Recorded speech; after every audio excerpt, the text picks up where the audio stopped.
Okay, and we're live again. Yes, sir. Hi, everybody. Welcome to A Few Good Movies. I'm Brendan Murphy. I'm Matthew Brown. And today we are talking about one of my favorites, like top tier comfort movie. Love everything about it. Wouldn't change a thing. Ocean's 11, directed by Steven Soderbergh, year of our Lord 2001. I'm so excited to talk about this one. I All right, really am. kick it off then. Let's go. I mean, well, first let's talk about, because your relationship with the movie is you had seen it like once before and then you rewatched it for this. So Yeah, like, exactly. And it became, like I said, when I was telling you about it, mhm, it was like the first time watching it again. mhm. And I forgot how everything unfolded. And wow. Like, how incredible is it? It was such a treat that felt like a new movie. I really was like honestly, now I'm upset. Now I'm like, dang, now that Mhm. experience is over. But like that, the good thing about that movie and why it's one of my favorite comfort movies is literally like it never stops being as fun as it is. Like every time I watch it, I have a great time. Yeah, there's really not any like dull moments, I guess you could say. No, It's definitely yeah, it almost feels like cartoon-ish in terms of just how like the action just kind of continuously just paces, but they do it so well. It's so fun. and it's crazy, just like kind of how perfect it is. Like one of the things I wrote down was every line in this movie is good. Like every like one or two lines, I'm just like have a little chuckle or like I'm just like, wow, that's cool. Like each and every line in this movie is just so goddamn good. Yeah. You have some of the best in the business delivering it. You Yeah, just got let's talk about this cast for a second. okay. There's a See, lot.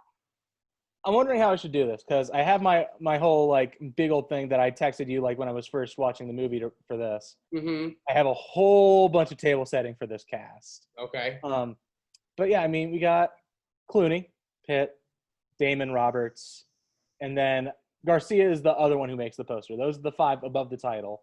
Okay. But then you got Bernie Mac, Don Cheadle, Casey Affleck, Scott Conn. You got two absolute legends, Elliot Gould and Carl Reiner. Um, you've got who am I missing? You've got the amazing Yen. You've got Livingston Dell. Like it's Murderer's Row. Yeah, dude. Like It's wild. 2000, early Oh, 2000s. Matt Damon. Man, Huge how one. can I forget? Of course, Yeah. Murderer's Row. Yeah. Absolute Murderer's Row of a cast. And the fact that like, okay, so and you got Steven Soderbergh directing, which this is the year right after he gets nominated twice in one year for director and wins for Traffic. And the other one he got nominated for was Aaron Brockovich. Okay. So not only is he coming off of a big old Oscar win, he's taking the star from one of the movies he was nominated for, putting him in the next movie that he's doing, a remake of a old Rat Pack movie with Frank Sinatra, Dean Martin, Sammy Davis Jr., a whole bunch of other. It's like that thing that this movie is, where we're just like, who are all the famous people that we got just under contract? These are all. Can we like put them all in a movie, please? Just like together, like why not? Like, let's do it. Like I'm For ready. no reason, yeah. He's just like, let's just try to get all the hit top names. And Mm-hmm. let's throw them together and just have as much fun as possible. Yeah, and it's kind of nuts thinking that this is the movie that he follows up after the Oscar win. Because have you ever seen Traffic? I have not. Not nearly as fun. It's a movie about drug trafficking, and it's very depressing, very dark. But like, I think that's kind of just what this movie is like, guys. I'm gonna rest on my laurels a little bit, but then like when I get back, I just want to have fun again. Like, let's make a fun movie. Yeah, At least how I definitely. see it. There's not a bunch of like super intense stuff or No, not it really. really is just fun the whole time. Even the whole like, how big of a job this is. It's Yeah. playful from the very beginning. That especially right away there with Brad Pitt and George Clooney, that tone they set with each other, you're just Mm-hmm. like, okay, so they're about to just have a fun little game happen this whole Yeah. time. They're not, this isn't serious. Yeah. For like a heist movie, that's what really struck me because I only really started like loving this movie about a year or two ago, like rewatching and like studying it. Like it just never really gets to any like high octane, like edge of your seat or anything. It's just like super chill. Like, Definitely. it's a great hangout movie. Just a bunch of guys just like bullshitting, joking around with each other. None of them can stop.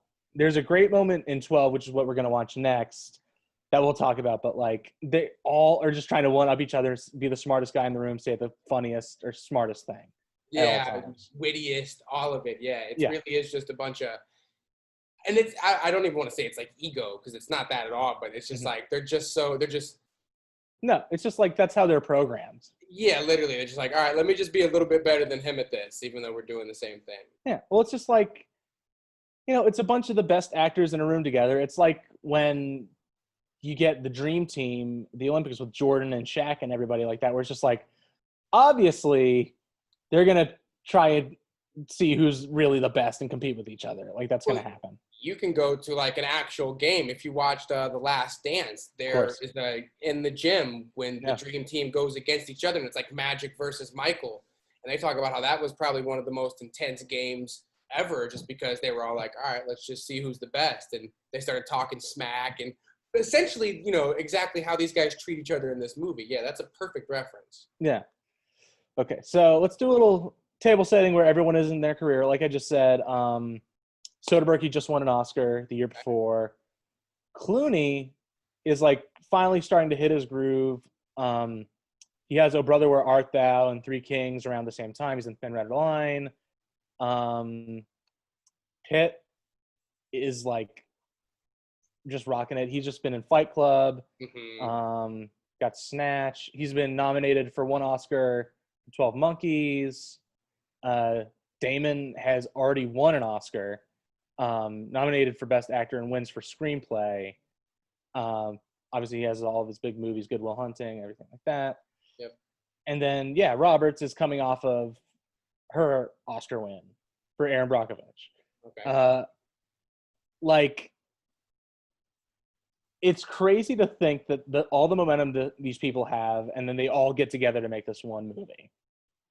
Like, it's crazy. I did the math. So going into this, the whole team involved have 11 Oscar nominations and 3 wins between all of them. And now if you look at it after all of it, they have 30 nominations and 8 wins. Not bad. No, it's just it speaks to the talent of everyone that's involved. Carl Reiner. The whole movie feels effortless the way they do it. It really just feels like some really great actors just oh, dude, let's just have it it's effortless, just having a good time, just casually robbing for $150 million, It honestly makes me mad how effortless it looks. I don't know how you could pull off this movie and just making the movie itself is already a hassle. You're shooting in Las Vegas.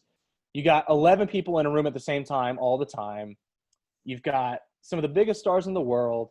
You're shooting in the Bellagio a lot. And then you're trying to pull off a heist movie, which is its own set of things you got to deal with. Definitely. And the fact that the movie is just they're trying to pull off a heist, the fact that none of it is stressful is crazy. It fits into this genre of movies or subset that I really love, which is just people who are just really good at their jobs. Okay. This one's a great one. First Man's a really good one. Anything Tom Hanks does is one of those movies. It's just nice to watch some people just do some stuff they're really good at. I'm trying to think of some more examples here, because that's what, as soon as you said that, I started running through my head. I was like, all right, what's a few movies that people are just really good at what they do? Last night I watched a good one, Michael Clayton, another Clooney movie. It's a great one. Would you, Mr. and Mrs. Smith, or does that kind of becomes a little bit more complicated? I wouldn't say it's complicated. It's just more just not even something that huge or anything like an assassin, just a guy who just makes cars. Ford versus Ferrari is another good one where it's just these guys are just really good at making cars. Just seeing them, just like I said, just a guy who just goes into work and just I'm good at this. Or anything Aaron Sorkin makes. The West Wing is a great example of just these guys are all just really good at what they do. Okay. I feel like there's a steady hand on the wheel at all times. I feel like I'm in good hands. Like, it's the exact opposite of something like Uncut Gems, where you're just like stressed out the whole time because the guy doesn't know what the fuck he's doing. Okay, that's a good perspective to put it with. Yeah, because Uncut Gems, you're stressed the whole movie. You're like, is this guy gonna make it out of the next scene? Like, what is he doing? Yeah, he's out of control. Yeah. That's definitely the other end of the spectrum. I get what you're saying, totally. And to see these guys who are just like fully in control, just the absolute coolest. Like, for like 2 hours, I'm all in. It's great. But yeah, let's go ahead and since you already mentioned, let's talk about that Pitt and Clooney relationship. Please. One of the best movie friendships. It's awesome. It's so awesome. Just like how well they work together, how good their chemistry is, and how the relationship itself, they can still kind of like surprise each other a little bit. Mm-hmm. Like, I love one of my favorite moments in the movie, one of my favorite shots is when Danny and Rusty go to watch The Amazing Yen for the first time. And like, so Brad Pitt's found this guy. Clooney's like a little just like, I don't know, man. Yeah. He has that great line where like, which one is it? It's the little Chinese guy, which is great. Like, it's just like... Yeah, because they're all just living in China. Yeah, well, it's just like... That's what I'm saying. It's just like, this movie has no right to have as many good lines as it does. Like, I have like 2-3 pages of just lines here. Like, it's incredible. Like, or when they say to each other at the end, or not the end, but when he gets out of prison, and he says, he's like, I hope you were the groom. Yeah. And he hits him with he's like, I forget what name he says, but it's like, don't you worry. Yeah, somebody's suit. I got it. Yeah. Ted Nugent wants his outfit back. Yeah. And then they go even a step further because they ask about the money. He's like, what'd you do with he's like, you driving this piece of crap? He's like, what'd you do with all your money? He's like, spent it all on the suit. Yeah. I was just like, even in that moment, they're always working. Like, Danny, the second he gets out of the prison, is like, we're the guys that are following us that Terry Benedict sent after us. And Pitt is already immediately like, oh, they're like 3 cars back. Mm-hmm. Like, we got, like, they know exactly what they're doing. Like, the most casual, just confident criminals you've ever seen, ever. Well, I mean, and one of my favorite things about this movie is that they have a language all their own. Like, it's one of those movies that the first time I watched it, I didn't fully get it just because, like, I was having such a hard time trying to nail down what everyone's talking about and what's going on. Okay. Like, when Danny Ocean first shows up at, like, Bernie Mac at the blackjack table and everything, they have this, like, whole code for, like, what's going on. Yeah. And everything like that. And when Danny and Rusty are talking about, like, who they're going to need for the job, they're like, we're going to need, like, an Ella Fitzgerald. We're going to need, like, Miss Daisy and, like, shit like that. Like, it's just, like, I always love a movie that has, like, that much detail to just, like, not create a whole language, but just, like, create a way that people talk to each other. Yeah, give them, like, their own vernacular. Like, they just, they've got their own, you can tell they've been together a long time because they know how to speak to each other in these codes. Oh, yeah. And I mean, especially it comes out when, like, when they're all in the same room together. I love Elliot Gould and Carl Reiner a lot in this movie as Reuben and Saul. Like, they have that old Jewish guy energy that you want. Like, one of my favorite little exchanges is when Elliot Gould walks over to Matt Damon. He's just like, you're that guy's kid, right? And he's like, yeah, Chicago. It's nice there. You like it? It's like, yeah, that's wonderful. Get in the fucking house. Like, yeah, exactly. Yeah. That really is a great line. That's great. Like, he just doesn't care at all. He's like, get in the house. Get in the goddamn house. It really is perfect. And Matt Damon, he's just like, okay. Yeah, like, I just love the dynamics that all these guys have. Like, you think about, like, these, like, great movie friendships and stuff like that. Like, Once Upon a Time in Hollywood is a good example where just, like, whenever those two, like, Pitt and DiCaprio get in a room together, you're just, like, there for it. Like, 100% in. Definitely. And the fact you got, like, 11 guys that you can just, like, have that with is incredible. Yeah, I mean, the Khan Affleck, their duo is so much fun. They're hilarious, Oh, it especially sure when you is. get introduced to them right away. I know you got some things to say. I mean, they're great. They're incredible. The way they are like interacting with each other. I mean, one of my favorite things is those two in the van when they're going to steal the EMP, I guess. But when they're like playing 20 questions, and he's just like, number 20, is it a male? Yes. 19. Is he alive? Yes. 18. Evil Knievel. Damn it. Shit. Yeah. Like the fact that they just know each other that well, they know exactly how to push each other's buttons. Like it's such a weird relationship, but like still, like I can't get enough of it. And there's so much more fun shit that they do in the next two movies too. Like it's one of my favorites. Like it sucks how much I'm just saying like it's so good. This is one of my favorites, but it really is that good. Yeah, that's the thing. There's really not a lot bad to say about this movie. That's just the honesty of it. It's just like you said, it's a pretty perfect movie. It's not like I can't think of a bad thing to say about it, honestly. There was not a point there. Like I watched this. I told you I got up super early. I ended up watching this at like 6 a.m. Mm-hmm. I was locked in, dude. Yeah, I didn't have my phone or nothing. My eyes never left. I was like, what's going on? What's happening next? This is fun. Every scene's exciting. All the characters get me. I was never like, oh, this is gonna be a boring scene. Every scene, whatever dynamic was going on was fun and playful, but also still good storytelling and still, unfolding in like not exciting manner, but an interesting way. Yeah. Like it looks gorgeous. Yeah, definitely. Like we've been saying, the cast is incredible. Direction is stellar. I mean, the plot itself is really fun. The actual heist itself is like does get you at the end. Like you're confused, and then when they finally reveal it, you're just like, wow, holy shit, that's incredible that they like thought that's the way to rob the casino. Which I got a question here that I just want to see. I just want to see what you say. Okay. Am I crazy if I say that this is a love story? It's 100% a love story. Okay, good. Okay. Yeah. I mean, the whole thing is that our main character is trying to get his wife back. Okay, yeah. I just wanted to make sure that that's what I ended up taking. Like when it was over, I was like, that was a heist movie, but I was like, no, it wasn't. I was like, all of a sudden he did all that just to get Julia Roberts back. I was like, yeah. Okay, that's crazy. Yeah. Well, it's just like, it's that thing that Danny Ocean just like keeps pretty much everything close to his chest. Like he doesn't reveal a whole lot, especially like, I mean, one of the first things we see with him and Rusty is that like he gets him in a hand of poker.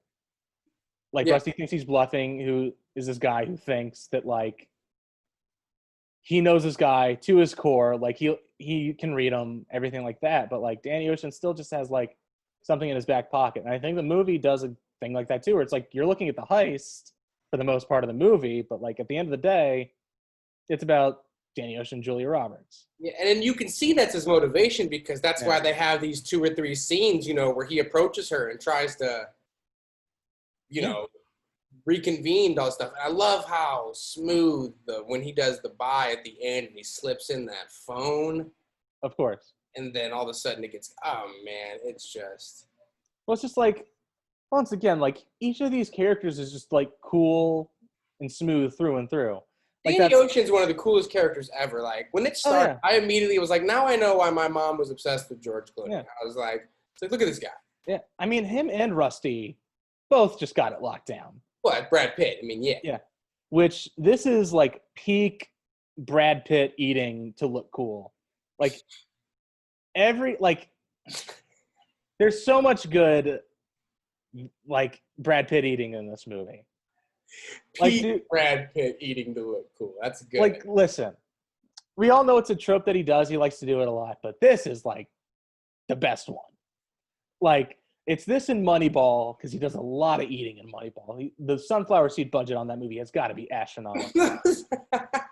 But like the fact that it fucking opens on him like eating a taco or some shit. He's got like the little handshake he does. Like, a lot of actors can't do like business that well, and Brad Pitt is one of the better ones at doing business like that. Like when he's fucking eating that cheeseburger at the end, whenever he's just like in the room, he's always got like something in his hands. Like it's the best Brad Pitt eating.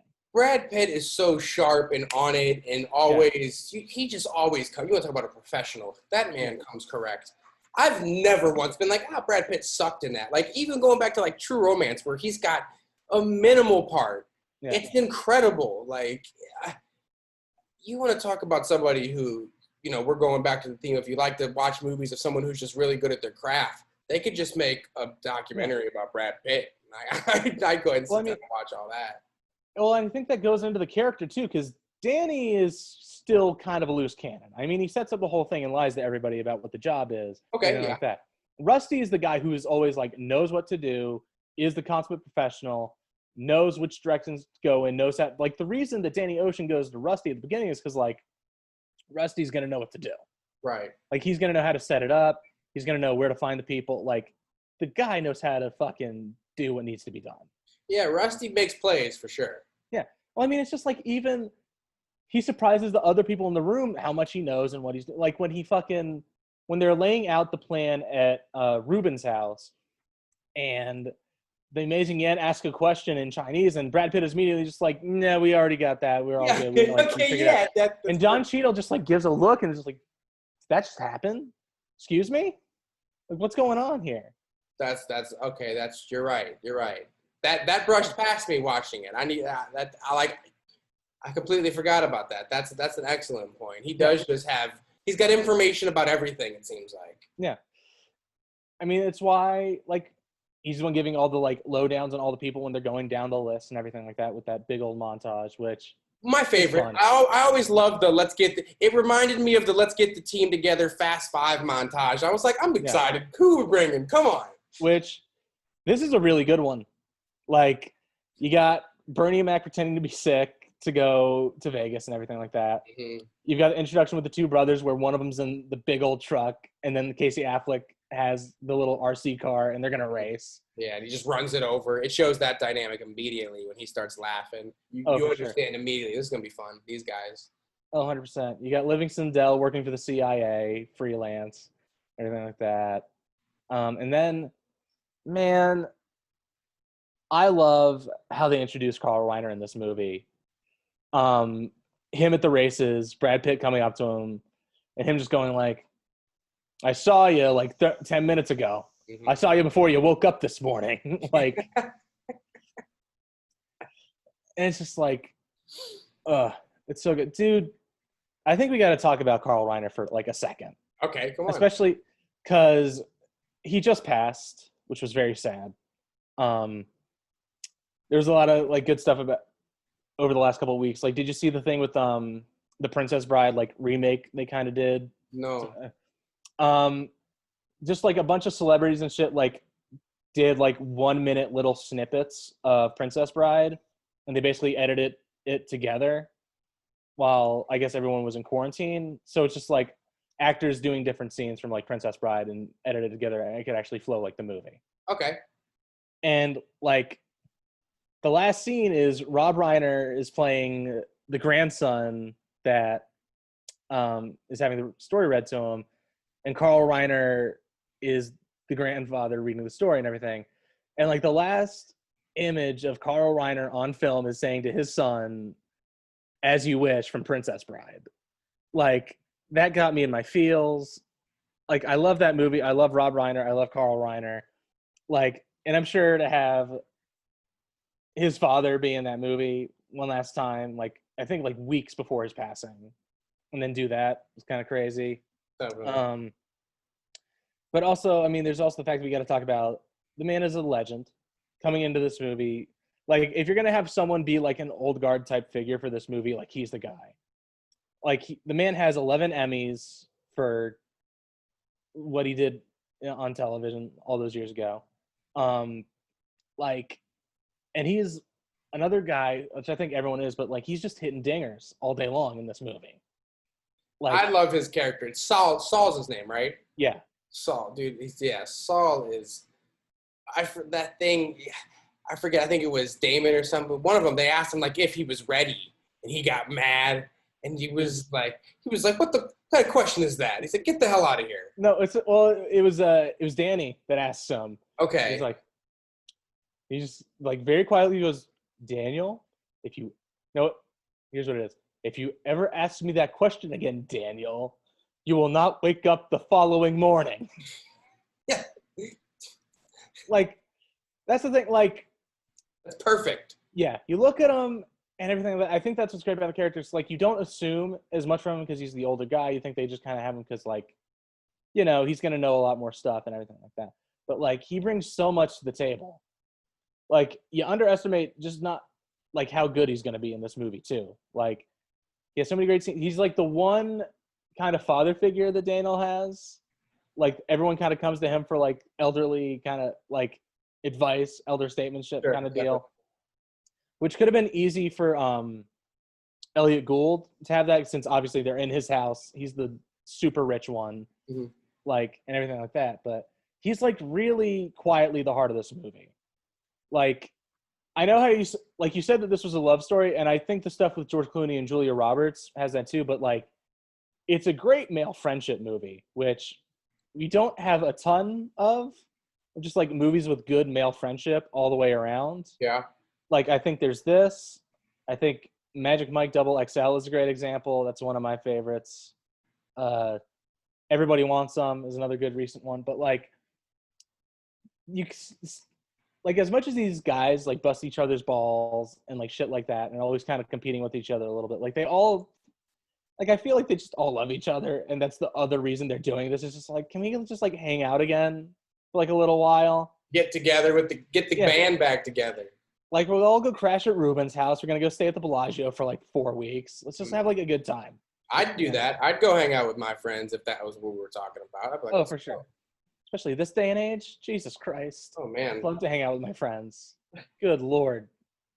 And I mean, one of my favorite shots in the movie, too, is that last shot of Carl Reiner just standing alone looking up at the Bellagio with the fountains and everything like that. With Claire de Lune playing. That shot, man, of all of them, of it just panning across. It's so perfect.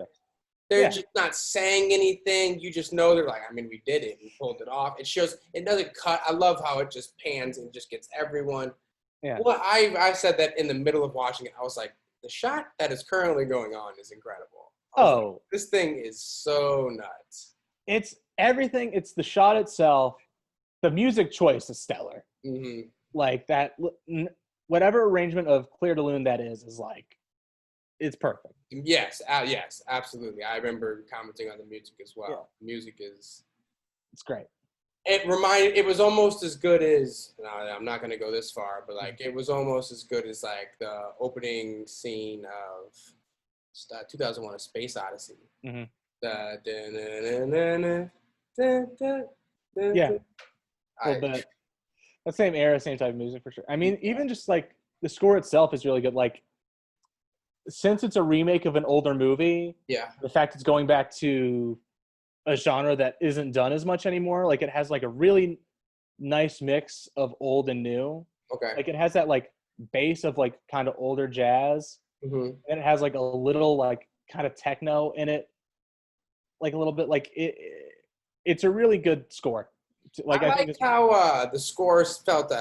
It felt like a super cliche score for what a spy movie would be, or like a heist movie, but that also was what made it kind of fun. I liked it. To me, it was like, there was no mystery to what the score was. It was like, okay, so we know exactly what's going on here. And that to me was fun. That was part of the fun of, like, how casual it was. Yeah, it's just like, it's the exact score a heist movie should have. Exactly. As it was like, if I was going to think of just a heist movie, I'd probably think, here's how I'd score it.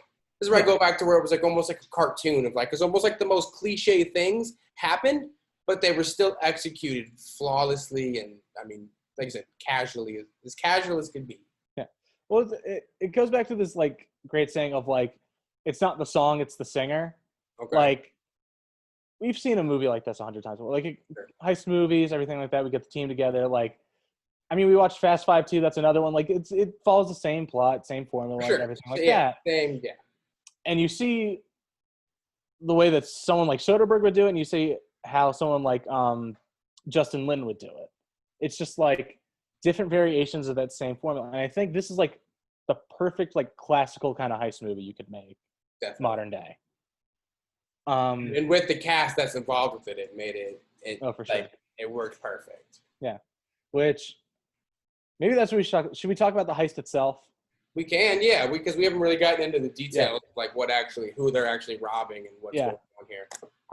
Well, first, I love the setup.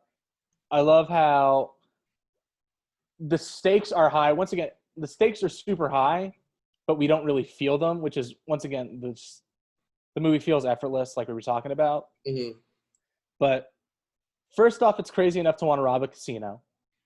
When Rusty asks him, you want to bust up a casino? And Danny just goes like the little three. He just goes, like, Rusty has this little reaction where he's just like, what are you talking about? That's not going to happen. There's no way.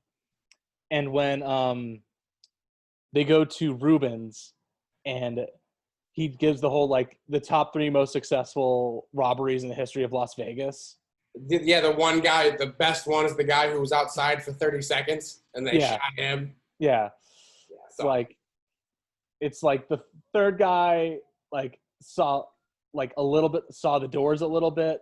One of them tasted fresh air, and then he couldn't eat he had to eat through straw for like 3 months or whatever. Mm-hmm. And then, the last guy, like, doesn't make it out of the desert. Which I love that. It's like, I love how he's just like, even if you do get out, you're still in the middle of the goddamn desert. Yeah, just like, where are you going to go? You're not just... Yeah. And man, I love I love the whole, like, Terry Benedict of it all too. Like, I think Andy Garcia is a solid villain in this movie. Like, has a really strong comedic presence. I love one of my favorite moments in the movie, which I have a lot of, apparently, because I keep on saying it. Like I said, like, every scene in this movie is good. Like, when George Lucas and Steven Spielberg, when they made Raiders of the Lost Ark, and were like, we just want to make a movie where, like, all the scenes are the good parts. Like, I feel like this movie has that exact same energy.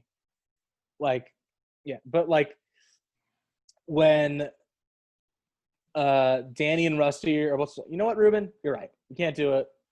Our eyes were too big for our stomachs. Mm-hmm. How is this?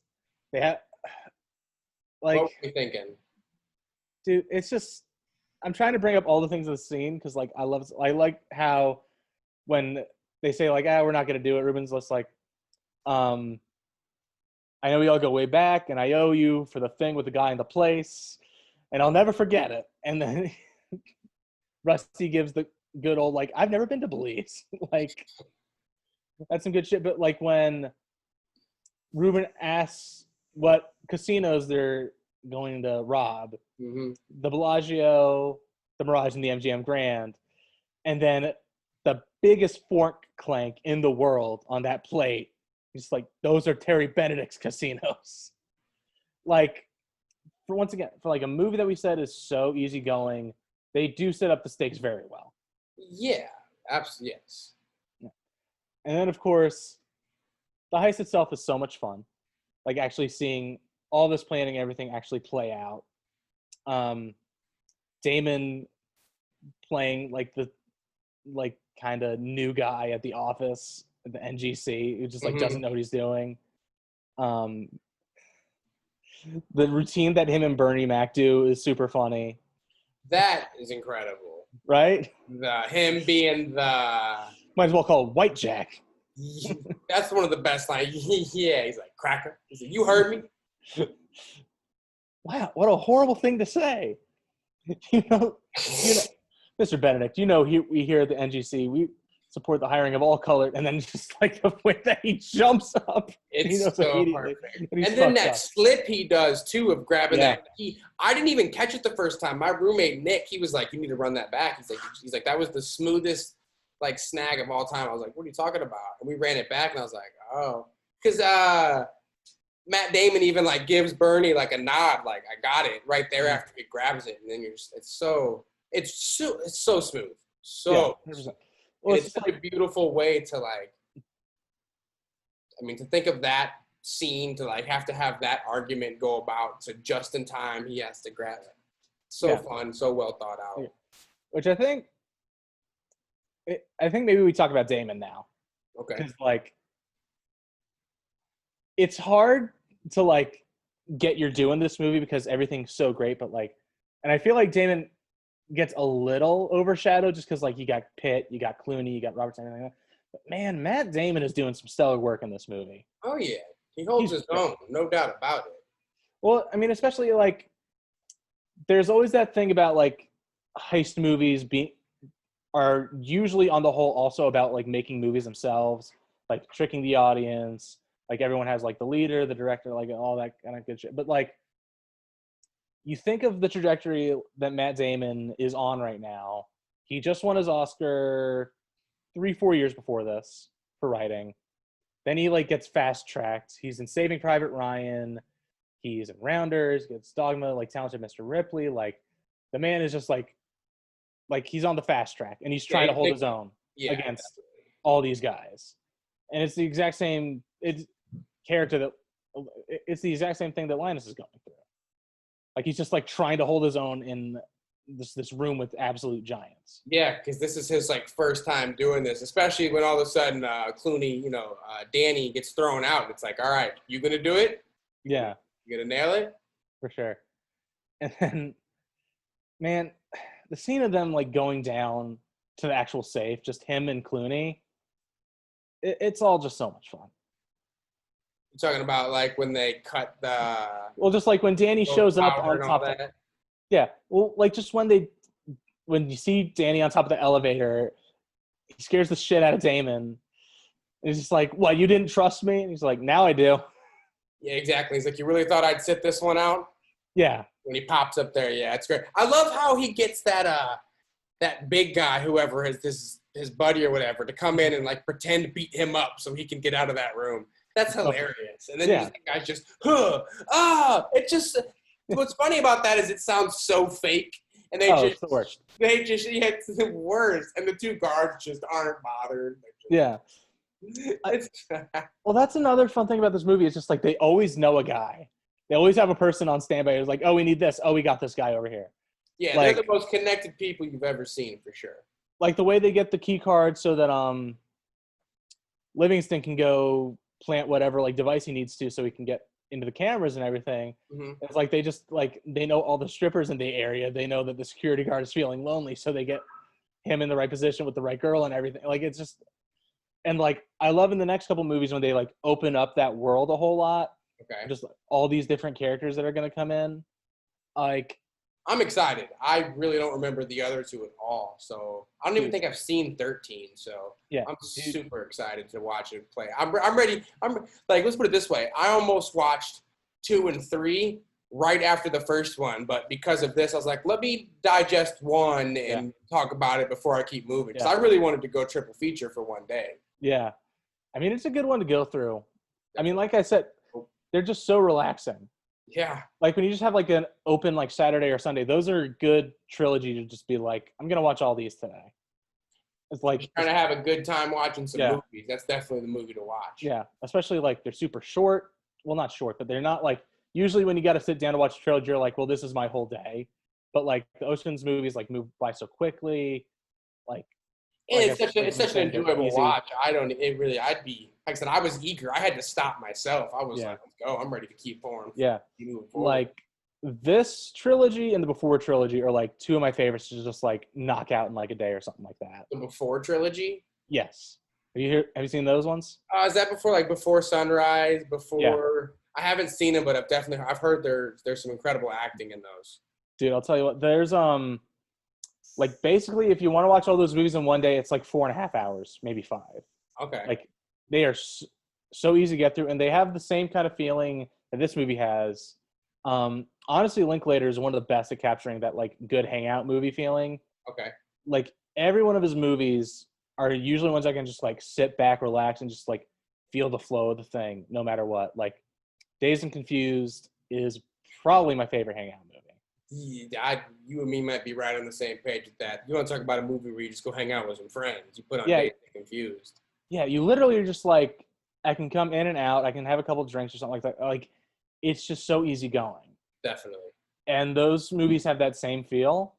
So, like, when it's just like 4.5, 5 hours of those two characters just kind of like bullshitting for 5 hours, like looking at the stuff that's going on with their relationship and everything like that. Like, it's so good.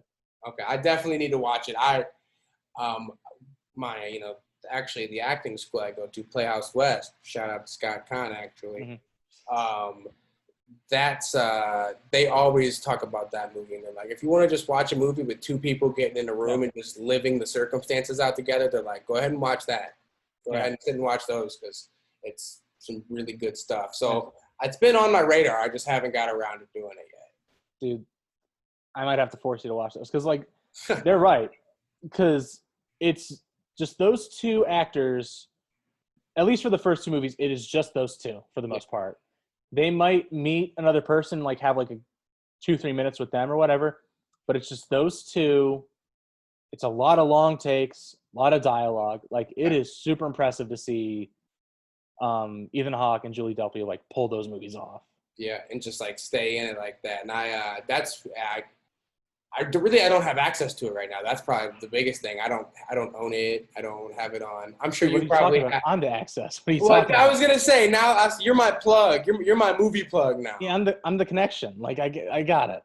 Okay, all right, that's all right. From now on, I just gotta go. Okay, just ask Brendan. Yeah, like the second like Netflix and everything else doesn't have it, like you come to me and be like, Brendan, you got it, and then there's like a 90% chance that I have it. That's good. That's comforting. It's good. Right?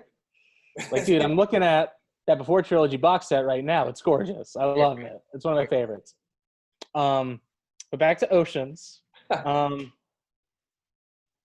it's just like, it's crazy like how much I love this movie, but like I'm finding it hard to come up with things to say just because like this is so good. Like, at the end of the day, like all I can say is like, that's good, that's really good. Yeah, we're probably getting redundant at this point because the whole thing's just so dang good. Oh yeah, man. It's yeah, I mean, you can talk about a couple of the bits. Like, I love Carl Reiner doing the Lyman Zerga character. Like, I fucking love that shit. Lyman Zerga. My name is Lyman Zerga. Yeah, Lyman, yes. Fucking when he's pissing Ruben off because he's doing the accent all the time. Like, they will be here. They will be here. Schmuck. Like, man, whenever I watch this movie, I'm like, we need to bring schmuck back. That's one of my favorites. I'm going to start calling people schmucks on my free time. I'll bring it out like every once in a while. Like, schmuck is a good one to come out with. It's pretty good. It's pretty insulting, but also like still acceptable. It gets exactly to the point. Like, you don't want to be a schmuck. Like, honestly, when you're called a schmuck, you're just like, Jesus, what am I doing wrong? Yeah, because you know what a schmuck is. Like, you don't want to be that. That's not good. Well, it's just like the word is already charged with it. Like, it's all like, yeah, I mean, it's perfect. It really is. It's one of those few movies I can like truly state is just like nails it. It really is. You know, interesting. Here's a fun fact. You know who Frank Ocean is, right? Yeah. Well, so Frank Ocean's the reason his name is Frank Ocean is a combination of because he liked Frank Sinatra and because of the character Danny Ocean, Ocean's 11. So that's great. And Frank Ocean is my favorite artist of all time. If you listen to his music, he's all about love and just feelings and stuff like that, and just, you know, matters that deal with the heart. And so that's why, especially watching this movie, I was like, I understand now completely why Danny Ocean is the person that he is named after. Because, I mean, you talk about it all. Yeah. Like I said, talk about doing this whole big circle, and, like, really, you're just trying to get to this one little thing right here. So. No, for sure. I realize something we need to talk about. We need to talk about Cheadle for a sec. And the, like, bad but also great British accent he's doing. Yeah, it was hard for me because I wasn't prepared for it, and he did it, and I was like, it almost threw me off a little bit because it wasn't the best. It throws you off every time, but like it's baked into the cake, so it's just like that thing where it's just like it is so bad, but I love it just because like I love the character, I love what they do with him. I think Cheadle's really good in it. Like, I fucking love Basher, like, all the shit.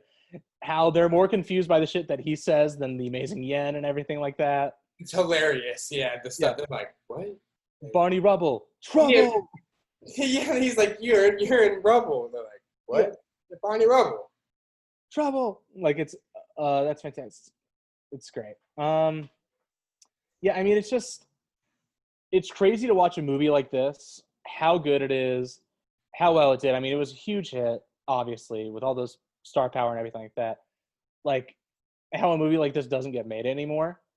Like this movie wouldn't get made today. Yeah, I'm trying to think of the closest thing to like where they put a bunch of stars in a movie together recently.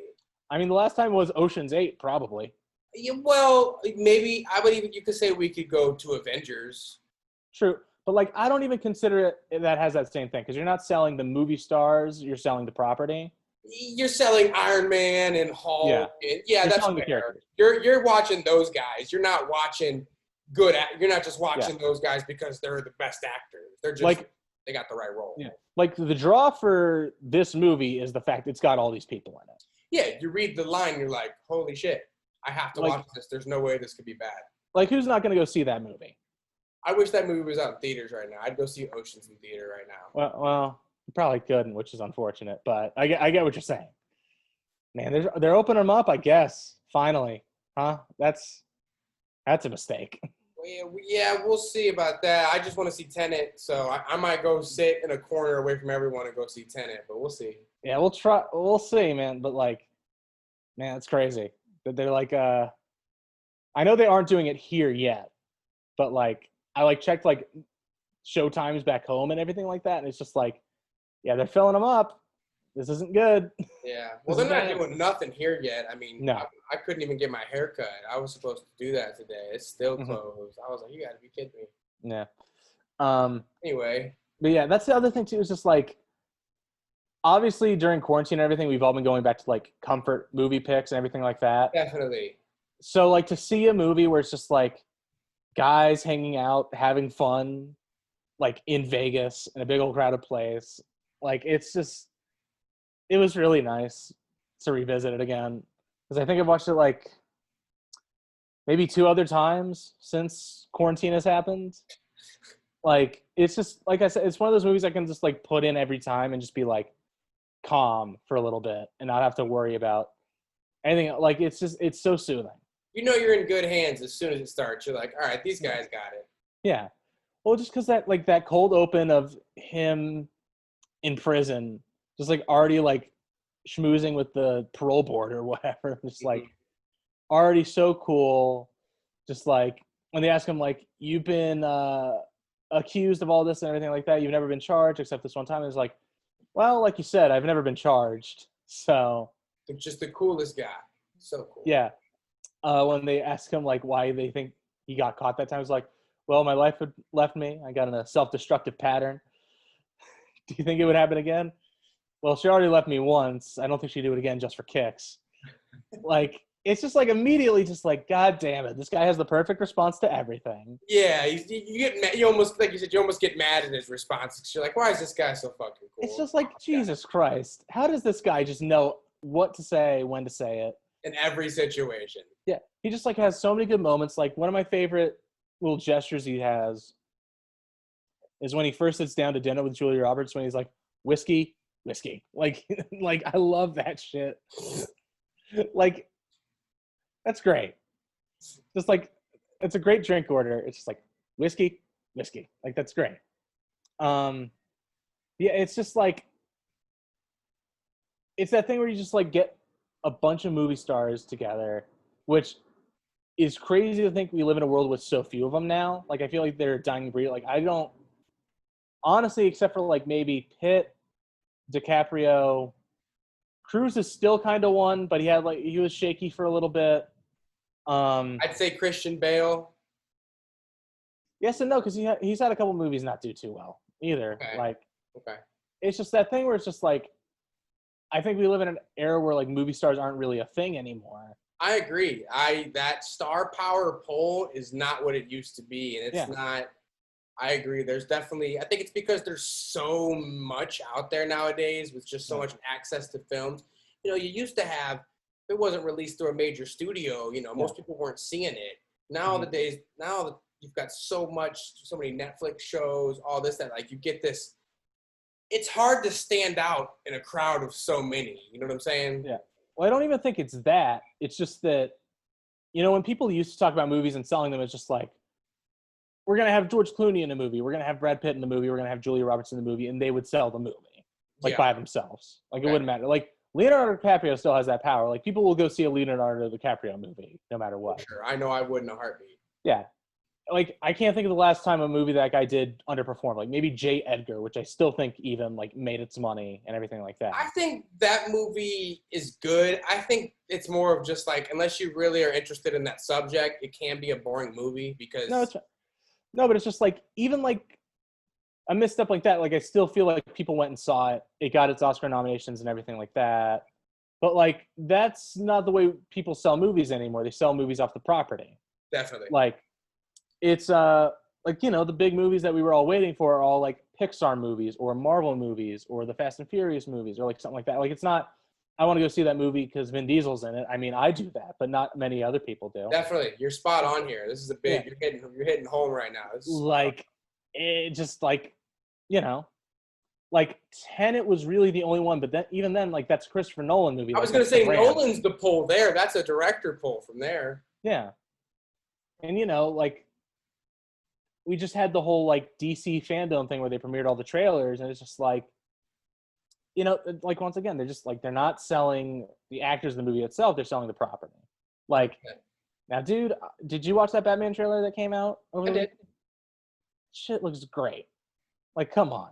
It does. I've got such, I have to, I'm so in love with the Nolan Batman series that I have to, it's like the Fast Five thing, like kind of how I have to go in without the expectation of I'm comparing this to the other Batman. Because if I do that, it's not going to be good. Yeah, but I'm going to have to, that's my whole thing right now. Because I saw it and I was like, it doesn't have that same gritty feel I'm looking for. The only thing that got me super excited in that trailer, though, was when it's Batman and just some random guy walks up to him and they just show this fight scene and he beats them. That to me, I was like, okay, let me see where this is going to go. That looks exciting.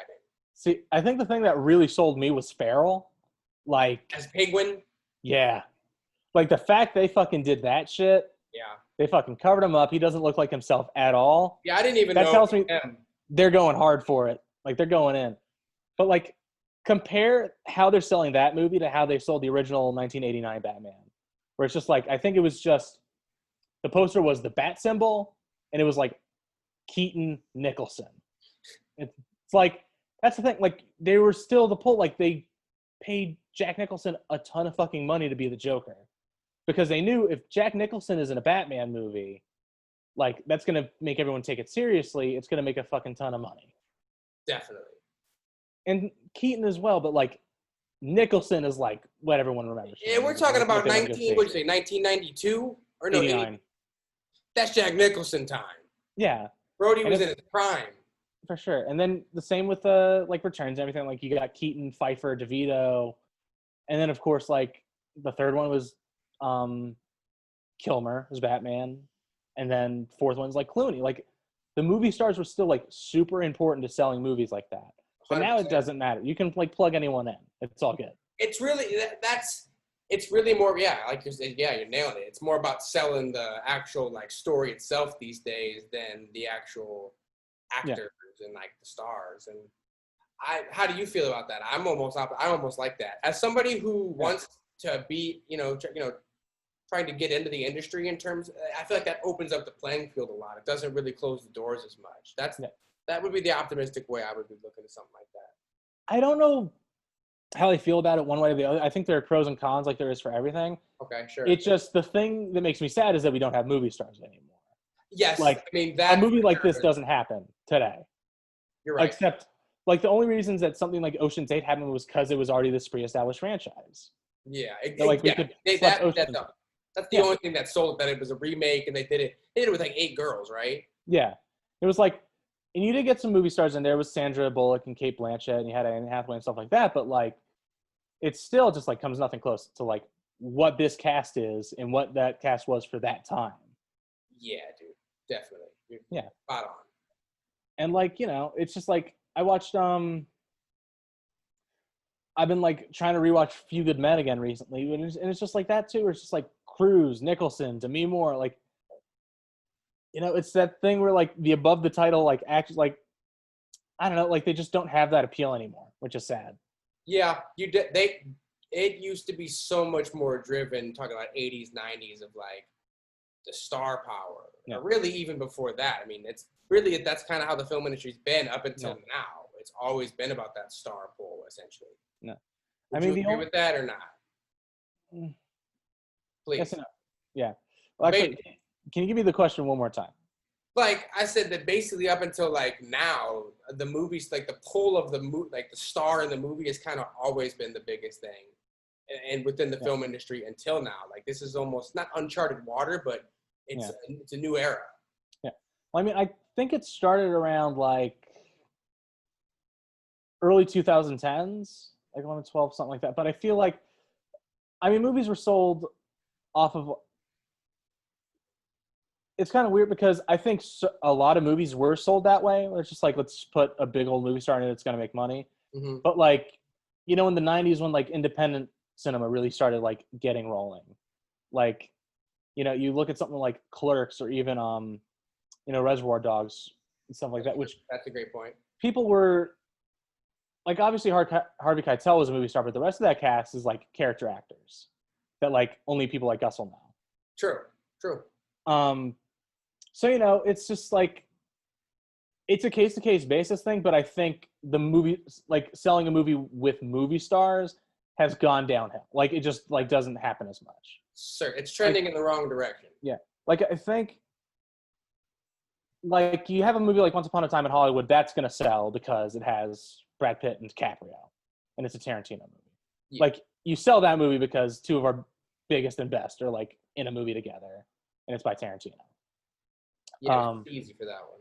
Oh, for sure. And like, I mean, Knives Out had a really good ensemble cast too, and that movie made, I think it crossed 100 million. So like, I feel like I think people are kind of getting sick of the way things are getting done, and I think we're maybe starting to trend towards back to like a middle and everything like that. Like I feel like, there's always like how Hollywood works in cycles. I think we're like coming back to a time where like we're starting to get more original voices out there, like directors and everything like that. I think with that, it's going to come newer actors with different voices and like, I mean, who knows? I mean, dude, who knows what the film industry is going to look like after this thing?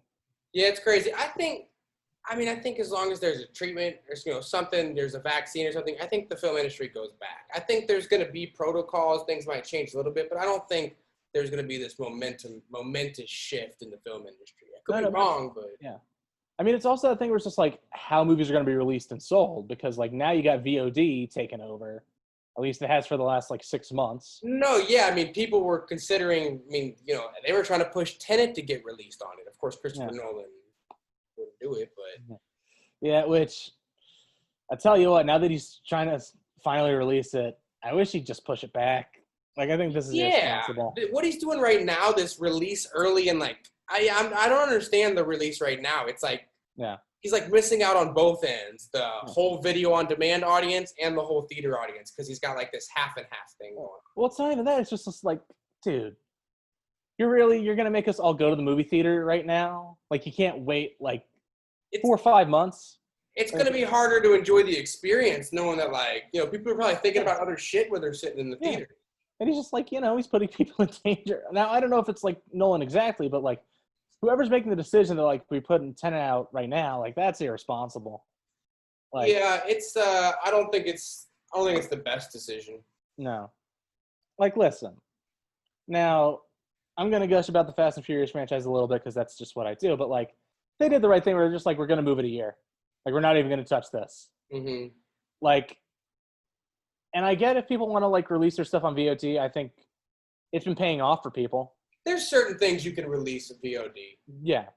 Like, the Hamilton thing went over real well for Disney, I feel like. Definitely. I think Mulan will do pretty well when they put it on Disney Plus for like $40. Mulan will do a killing. Yeah, it will. I mean, it's just like, people are looking for new shit. Like, we've all watched all the stuff we wanted to watch. Dude, at this point, yeah, Netflix is getting old. Yeah. We got some good stuff coming out though. Like, we've got Mulan's coming. The new Sorkin movie's dropping on Netflix soon. Okay. The new Charlie Kaufman movie's gonna drop on Netflix soon. Okay. Like, it finally feels like we're getting some new movies again, which feels really nice. It's needed. It's necessary. Yeah. And it still sucks that I can't go to the movie theater to see them, but like we're finally getting some stuff. Thank God. It's necessary. We need it more than we need another stimulus check.